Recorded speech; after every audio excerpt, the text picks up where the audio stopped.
Well, hello YouTube, this is Layout123 and today we're going to be, well, not taking a look, we're going to be basically introducing you to what is going to go on in the next few weeks on my channel.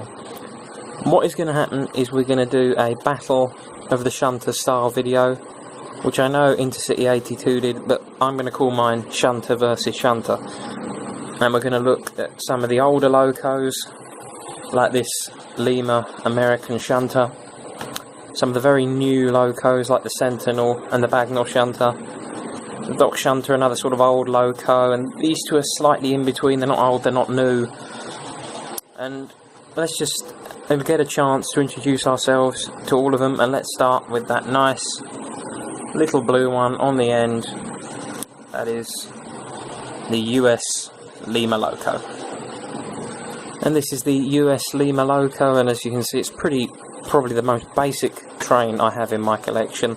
It's so simple. There's no coupling on the front, there's just a coupling on the back. If you actually have a look at the motor on the inside, it is one of the simplest motors I think I've ever seen in a model train.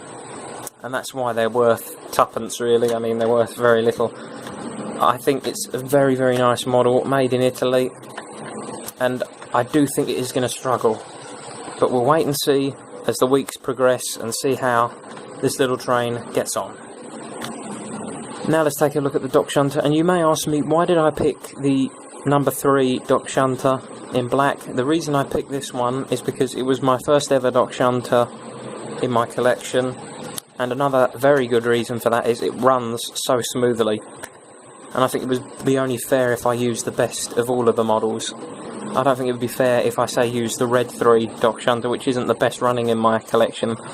So to be fair to Triang, I'm going to use the best one, and just have a look at the Doc Shunter, the classic Triang bogie, the light in the front, and I think this is going to do pretty well on things like pulling power, and certainly I think it's going to do well on slow speed performance, but it may struggle a little bit.